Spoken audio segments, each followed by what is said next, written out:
Die Professional Provident Society, oftewel PPS, is 'n organisasie vir gegradueerde studente. Die hoof van tegniese bemarking by PPS, Motshabi Nomvethe, is in die ateljee om meer oor die bevindings uit hul jongste navorsingsverslag te vertel. Welcome to Winslyn. I want to kick off. PPS, what is it that you do? Thank you, Divan.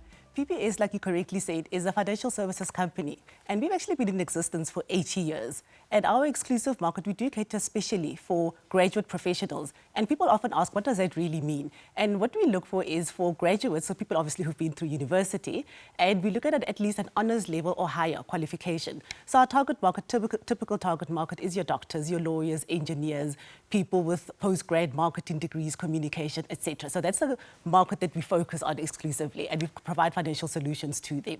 So let's talk about the research that you set out to do. It's the PPS Student Confidence Index of 2021. Before we get into crunching the numbers, what is it that you wanted to measure? And more importantly, why was it important for PPS to measure that? Yeah, the simple reason is that because we do cater for professionals and the needs of professionals, it is very important for us to always know what our future professionals are thinking. One of our taglines at PPS is that we believe in the power of professional thinking. So we really want to invest in our future professionals because we do believe that they are the solutions to a lot of South Africa's problems. And that is why we invest so much of this in it. So let's look at the index. More importantly, obviously, is the highlights. And what is it that's standing out for PPS? Okay, maybe just some quick highlights. Firstly, we've interviewed students across all our universities, public universities across the nation. And we had respondents of about 3,300. And we did that through online surveys as well as virtual focus groups. So we got some interesting information from them. And three things I would like to highlight from that is the first one, over 50% of our students are very worried about their future prospects of being employed. That is a high number and that is concerning. And rightly so. If you look at our youth unemployment specifically, obviously they would fall into that category. They're watching the numbers, they are going down, therefore the students are very worried because that takes stability away from them. They were told, this is a generation that was told, go to school, you'll be fine. And now suddenly they're thinking, am I really going to be fine? So that's the first thing that we really need to be careful of. And what came out very clearly for them is they believe why our unemployment is so high, at least especially youth unemployment, is because of lack of governance, corruption, etc. So they're very aware of what's happening socially, what's happening politically, and what's happening economically. And they're worried about how is that going to impact them.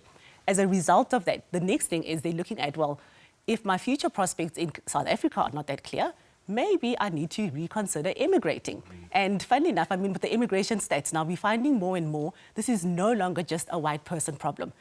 All South Africans are they are now starting to think about it more and more.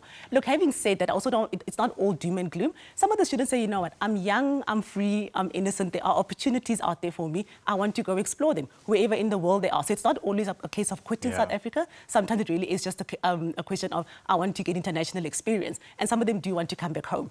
However, a lot of them also said, you know what, I want to be part of the solution. And that's the attitude that we want to see. I want to be part of the solution that fixes South Africa and makes us a great country that we need to be. So I want to talk about your third highlight, and that's the fact that a lot of these students are saying, no, yes, I'm a professional, but I actually want to have a side hustle. Yeah. What's the insight for you guys from that perspective? Look, the good thing is, funnily enough, we've been doing the survey now for 6 years.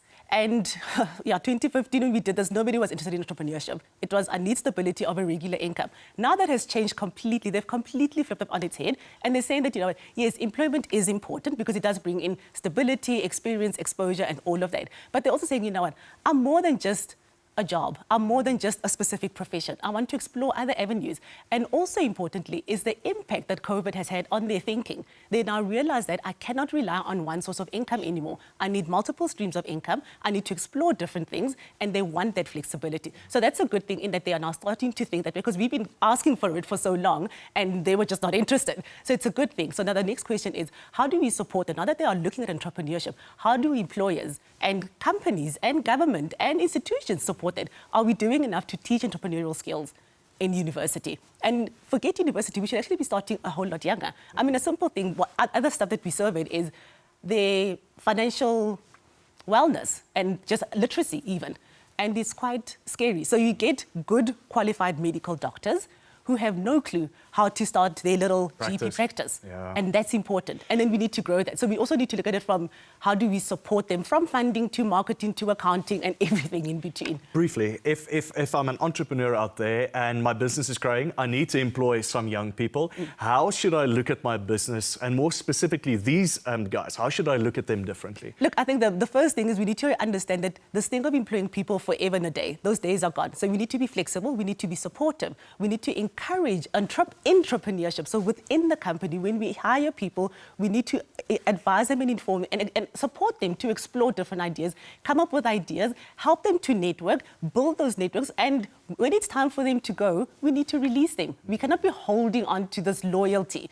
Loyalty is only for so long. Let us make the best of it and let us give and take. Because, I mean, they're thinking stuff like sustainability, which never existed before. So we need to leverage off each other and support each other, and businesses, and small businesses especially, will grow. Well, exciting stuff. 2022 is going to be a great year.